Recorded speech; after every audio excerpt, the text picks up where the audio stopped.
Hello, last class में हमने NCERT का एक्सरसाइज 7.1 सॉल्व किया था। आज हम लोग आइसोलेस ट्रायंगल से रिलेटेड कुछ क्वेश्चन देखेंगे, कॉन्सेप्ट देखेंगे क्या होते हैं। थ्योरम क्या कहता है, angle opposite to equal side of an isosceles triangle are equal. अभी तक जो हमने क्लास 8 तक पढ़ रखा है वो हमें क्या पता है कि एक आइसोलेस ट्रायंगल मतलब क्या होता है, जिनका दो साइड बराबर होता है, दोनों साइड, एक ट्रायंगल में दो साइड इक्वल होता है, साथ में ये दोनों एंगल भी इक्वल होता है। तो इसी का प्रूफ हम देखेंगे कि ऐसा क्यों होता है। ठीक है, अब देखिए, मान लेते हैं कि ये ट्रायंगल कौन कौन है, एक ये ट्रायंगल ए बी सी, ठीक है, ए बी सी। हमने क्या किया, एक एडी लाइन ड्रॉ किया, ये कंस्ट्रक्शन हमने खुद से किया। एडी एक लाइन है जो एंगल ए को बाइसेक्ट कर रही है, यानी एंगल ए को, पूरे एंगल ए को आधे आधे में बांट रही है। अगर ये मान लेते हैं 30 डिग्री है तो ये भी कितना होगा, ये भी 30 डिग्री। कहने का मतलब ये जो एडी लाइन है इस एंगल ए को आधे आधे में बांट रही है। अब देखिए, हमने दो ट्रायंगल लेते हैं, एक ट्रायंगल हमने ले लिया ट्रायंगल ए बी डी, दूसरा ट्रायंगल ले लिया ए सी डी। अगर इन दोनों को कॉन्ग्रुएंट करें तो हमें तीन पेयर इक्वल चाहिए।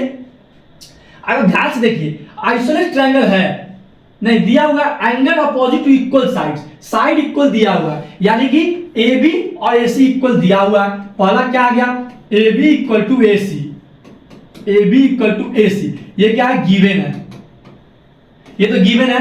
दूसरा एंगल चूंकि इक्वल हुआ, हमने बाइसेक्टर कंस्ट्रक्ट किया, इसका मतलब एंगल इक्वल है, तो दूसरा क्या आ गया, angle B A D equal to angle C A D, यानी कि ये एंगल और ये एंगल इक्वल हो गया। B A D C A D.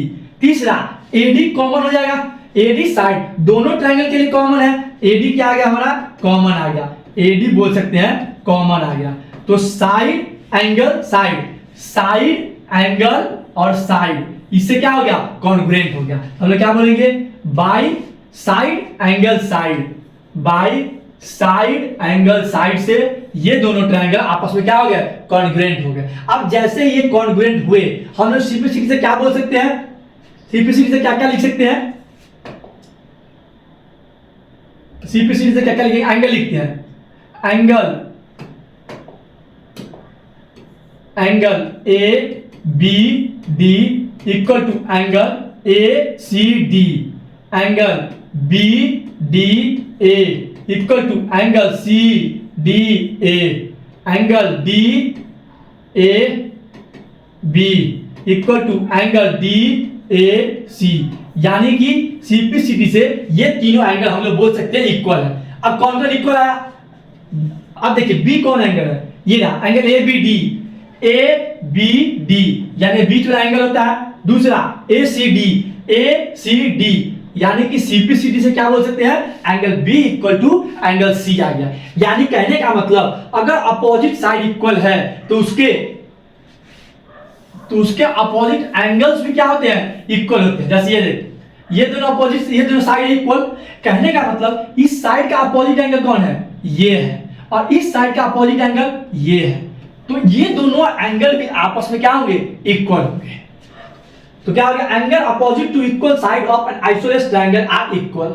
ठीक है, तो एंगल भी इक्वल हो गया। अब उल्टा भी हम लोग बोल सकते हैं, उल्टा क्या है कि जो नेक्स्ट थ्योरम है, अब नेक्स्ट थ्योरम क्या कह रहा है, the side opposite to equal angles of a triangle are equal. अब उल्टा भी तो बोल सकते हैं, अगर मान लीजिए हम लोग बोले कि ये दोनों एंगल इक्वल है, अगर ये 30 डिग्री है, ये भी 30 डिग्री है, तो इसके अपोजिट साइड्स वाले, जो अपोजिट में साइड्स है वो भी आपस में इक्वल होंगे। कहने का मतलब कोई भी हम लोग ट्रायंगल ले ले, अगर बोल दिया गया कि ये दोनों एंगल आपस में इक्वल है, इसका मतलब है इनके अपोजिट वाले साइड्स भी आपस में क्या होंगे, इक्वल हो जाएंगे, यानी ये साइड इक्वल टू ये साइड हो जाएगा। ठीक है, सिंपल। आइसोलेस ट्रायंगल क्या कहता है, कोई एक ट्रायंगल हमने ले लिया, कोई भी एक ट्रायंगल में आइसोलेस दे दिया, इसका मतलब है कि दोनों साइड आपस में क्या होंगे, इक्वल होंगे, साथ में ये दोनों एंगल भी आपस में इक्वल होंगे। इस बात को याद रखना है। ठीक है, अब देखिए कुछ इससे रिलेटेड हम एग्जांपल्स करते हैं।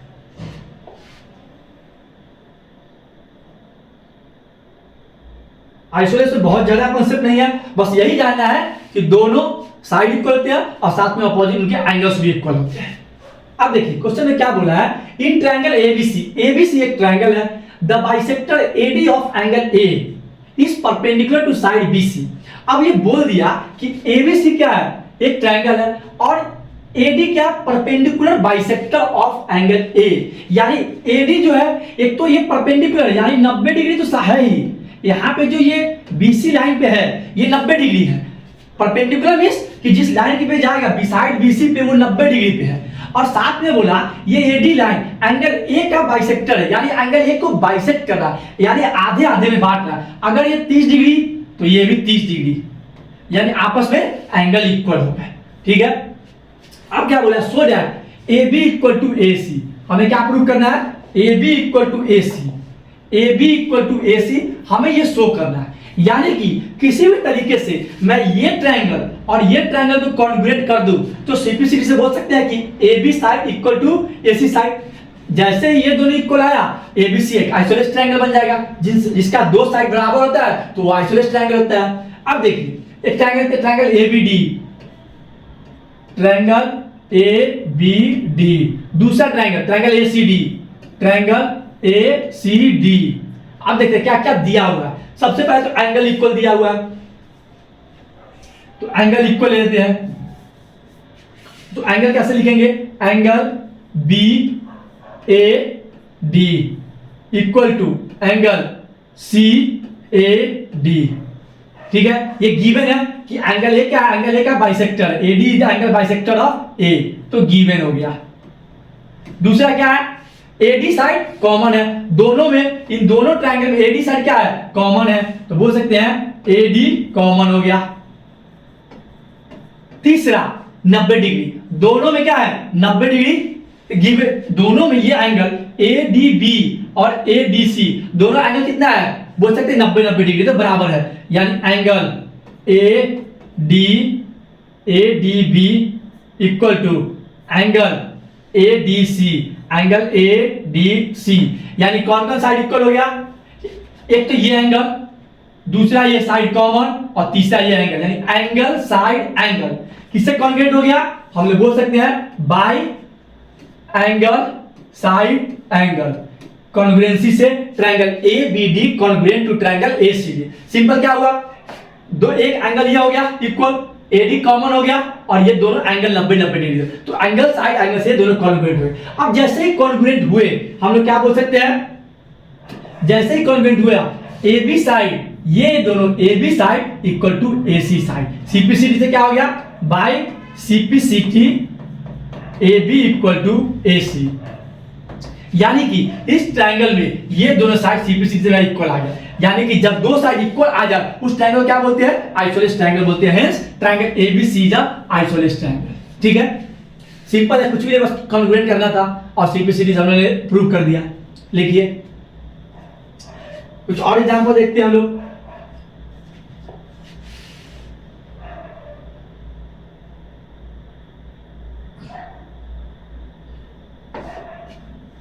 अब देखिए नेक्स्ट क्वेश्चन क्या बोला, E and F are respectively the midpoint of equal side AB and AC of triangle ABC।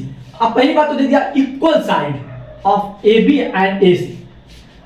अब इक्वल साइड मतलब AB और AC तो इक्वल दे दिया, यानी कि AB इक्वल टू AC तो दिया हुआ है। ठीक है, यहाँ पे दिया E and F are respectively mid point of equal side AB and AC, और बोला कि ये E और F दोनों मिड पॉइंट है, E मिड पॉइंट है AB साइड के और F मिड पॉइंट है AC साइड के। यानी बोल सकते हैं AE equal to BF and AF equal to CF। अगर मान लीजिए टोटल 10 था तो ये 5 और ये 5, और AB इक्वल टू AC है, ये भी 10 होगा, तो ये भी 10 होगा, और ये आधे आधे बांट रहा है, यानी कि ये भी 5 और ये भी 5। यानी कि बोल सकते हैं ये AE इक्वल टू AF भी बोल सकते हैं and BE equal to CF भी बोल सकते हैं, यानी आपस में चारों छोटे छोटे पार्ट्स इक्वल है। अब देखिए बोला so that BF equal to C, हमें प्रूव क्या करना है, BF इक्वल टू C, तो BF इक्वल टू C कौन कौन हो गया side, BF equal to C, यानी ये लाइन और ये लाइन हमें इक्वल शो करना है। ठीक है, यानी कि दो ऐसा ट्रायंगल हमें इसमें सेलेक्ट कर ले जिसमें कि ये दोनों अलग अलग हो, एक बार दोनों को कॉन्ग्रुएंट कर देंगे तो बाय सिंपलिसिटी बोल सकते हैं कि ये दोनों साइड आपस में क्या हो गए, इक्वल हो गए। अब वो दो ट्रायंगल ढूंढते हैं कौन होगा जिसमें दोनों में ये दोनों साइड अलग अलग ट्रायंगल में है। अगर आप ध्यान से देखिए BF चाहिए मुझे एक ट्रायंगल में, यानी कि अगर मैं एक ये ले लूं ABF, एक ट्रायंगल हम लेते हैं ट्रायंगल ABF, ठीक है। दूसरा हम लेते हैं ABF, दूसरा अगर हम लोग AEC, अगर ये दोनों ट्रायंगल ले ले, दोनों वाला लगा गया तो दूसरा हमने ले लिया ट्रायंगल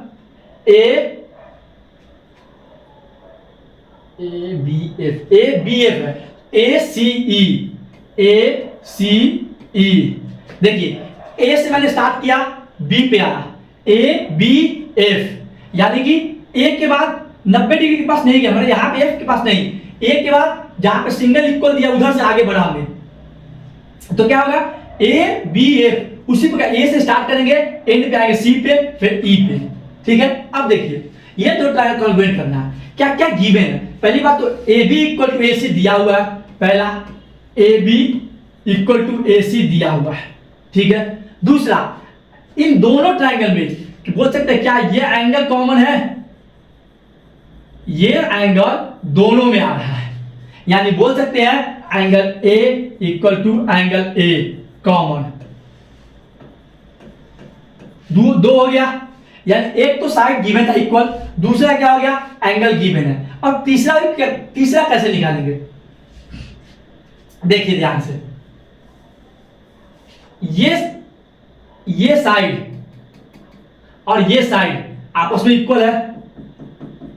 देखिए ABE का ये साइड AF साइड, ACE का ये साइड, अगर हमने एग्जांपल बताया था ये 5 तो ये भी 5, ये 5 तो ये भी 5, यानी जितना ये है उतना ही है। हम लोग बोल सकते हैं AF equal to AE, AF equal to AE, यानी ये साइड और ये साइड क्या हो गए आपस में इक्वल है, तो 3 मिल गया साइड एंगल साइड, ठीक है। अब देखिए साइड एंगल साइड से क्या बोल सकते हैं कि ये आपस में कॉन्ग्रुएंट हो गए, दो साइड और एक एंगल क्या हो गया कॉन्ग्रुएंट हो गए। अब जैसे ही कॉन्ग्रुएंट हुए ये दोनों ट्रायंगल कॉन्ग्रुएंट हो गए तो बाय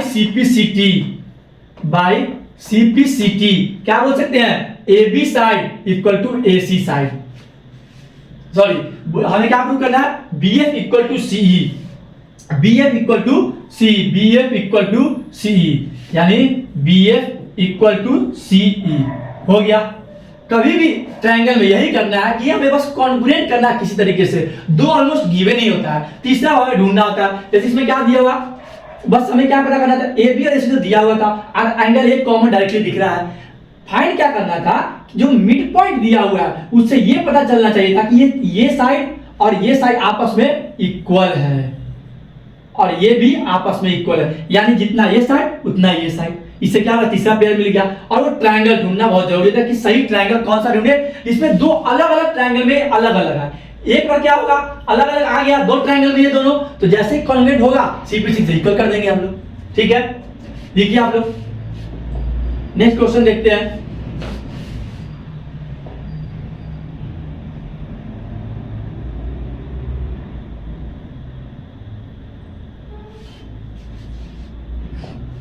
अब देखिए अच्छा क्वेश्चन है। क्वेश्चन क्या कह रहा है इन आइसोलेस ट्रायंगल, अभी दे दिया कि आइसोलेस ट्रायंगल है, यानी कि एक बात तो कंफर्म है आइसोलेस गिवन है, यानी AB equal to AC, AB equal to AC पहले ही दे दिया, ठीक है। And D and E are the points on BC such that BE equal to CD। बोला कि ये जो BC लाइन है इस पे दो पॉइंट्स है, एक D पॉइंट्स है और एक E पॉइंट है, such that BE equal to CD। मान जैसे कि ये D और E पॉइंट है BC पे, सच दैट ये BE और CD आपस में इक्वल है, ये गिवन हो गया कि BE यहां से ये दोनों और BE और CD और यहां से ये आपस में इक्वल है, यानी कि अगर ये 10 सेंटीमीटर होगा तो ये भी 10 सेंटीमीटर। ठीक है, अब बोल रहा है so that AD equal to AE, हमें क्या प्रूव करना है, AD side equal to AD side. यानी कि अगर किसी तरीके से हम ऐसा दो ट्रायंगल ढूंढ ले जिनमें ये दोनों अलग अलग है, AD साइड और AE साइड अलग अलग हो, तो क्या होगा, एक बार कॉन्ग्रुएंट कर दिए तो बाय सिंपलिसिटी बोल सकते हैं AD इक्वल टू AE। यानी हमारा मेन मकसद पहले क्या है, किसी तरीके से दो ट्रायंगल ढूंढा जाए जिसमें ये दोनों साइड अलग अलग हो। ठीक है, अब देखिए अगर हम लोग मान लेते हैं एक ले लिया हमने ABD और दूसरा ले लिया ACD। देखिए इस ट्रायंगल में AD हो गया और इस ट्रायंगल में AE हो गया। तो अब हम ट्रायंगल लेते हैं, ट्रायंगल ABD, ट्रायंगल ABD, दूसरा ACD, ट्रायंगल ACD। अब देखिए पहला जो कि गिवन है ये हो गया पहला मेरा AB इक्वल टू AC, ये तो गिवन हो गया। दूसरा अगर ये आइसोलेस ट्रायंगल है, हमने प्रॉपर्टी क्या पढ़ा है कि अगर आइसोलेस ट्रायंगल है तो साथ में इनके आपस अपोजिट वाले एंगल्स भी इक्वल होंगे, यानी angle B equal to angle C। जब जैसे गिवन हो गया कि आइसोलेस ट्रायंगल है यानी कि साइड भी इक्वल होंगे और साथ में इनके एंगल्स भी इक्वल होंगे। तो दूसरा क्या हो गया, दूसरा मेरा angle B equal to angle C बोल सकते हैं, यानी angle ABD equal to angle ACE। अब देखिए तीसरा तो डायरेक्ट गिवन नहीं है, तीसरा फाइंड करने के लिए या तो हमें ये एंगल इक्वल देना चाहिए था या हमें ये साइड इक्वल गिवन हो तो ही पॉसिबल है कि तीसरा लिख सकते हैं, लेकिन तीसरा इक्वल दिया हुआ है। तो हम लोग क्या करेंगे, कुछ कंस्ट्रक्शन यानी कुछ ऐड या सब्ट्रैक्ट भी कर सकते हैं। देखिए गिवन क्या है, इसका यूज करेंगे B equal to B equal to CD दिया हुआ है। ठीक है, अब देखिए B इक्वल टू CD दिया हुआ है। अगर ध्यान से देखिए B ये इतना है, अगर इस B में से अगर मैं D सब्ट्रैक्ट कर दूं, जैसे मान लीजिए दो साइड 5 दिया हुआ है, अगर इधर से भी मैं 2 माइनस करूं 5 माइनस 2, इधर से भी मैं माइनस करूं 2, अगर सेम नंबर में माइनस कर दूं अभी भी ये आपस में इक्वल है कि नहीं, 3 इक्वल तो है। अब देखिए सेम उसी प्रकार का कॉन्सेप्ट समझिए कि B इक्वल टू CD दिया हुआ है, B इक्वल टू CD, दोनों में से B में से मैं ये D दोनों में से माइनस कर दूंगा, यानी कि B minus D, CD minus D। अब देखिए इस B साइड में से अगर मैं इतना माइनस कर दूं तो क्या ये बचेगा, ये पोर्शन, यानी क्या बचेगा BD, यानी मेरा बच गया BD इक्वल टू, अब इस पूरे में से ये माइनस कर दूं, इसका क्या बचेगा, ये बचेगा, इतना बचेगा, C बचेगा, तो BD इक्वल टू CE आ गया। यानी अब ये छोटा वाला साइड इस छोटे वाले साइड के बराबर आ गया। तो तीसरा पेयर मिल गया, एक तो ये साइड इक्वल है आइसोलेस का, साथ में ये पूरा एंगल, और तीसरा हमने कंस्ट्रक्शन यानी कि माइनस करके दोनों से क्या किया, D को माइनस कर दिया तो BD इक्वल टू CE आ गया। तो तीसरा पेयर मिल गया। अब हम लोग क्या बोल सकते हैं, side angle side by side angle side by side angle side से ये दोनों आपस में ट्रायंगल क्या है, कॉन्ग्रुएंट हो गए। अब जैसे ही कॉन्ग्रुएंट आ गए बाई सिंप्लिसिटी क्या बोल सकते हैं, AD equal to AE, sorry ये ACE है, ACE जैसे ABD तो ACE है, तो AD इक्वल टू AE आ गया, इसका फर्स्ट थर्ड तो इसका भी फर्स्ट और थर्ड, क्या आ गया, by simplicity AD equal to AE, hence proved. हमने 3 एग्जांपल किया, तीनों में क्या था, तीनों में बस कॉन्ग्रुएंट करना था। जहां पे इजीली ना दिखे कहीं पे ऐड, फर्स्ट अगर बात करें कल जो एग्जांपल हमने किया था उसमें भी 2 बार ऐड किया था, तो कहीं पे ऐड करना पड़ जाएगा, कहीं सब्ट्रैक्ट करना पड़ जाएगा। डिपेंड करता है कि हमें कि उस वक्त क्वेश्चन में क्या सिचुएशन का डिमांड है, उस हिसाब से हम लोग कंस्ट्रक्ट कर सकते हैं। ठीक है, लिखिए आप लोग। Thank you, please like, watch and comment on my YouTube channel.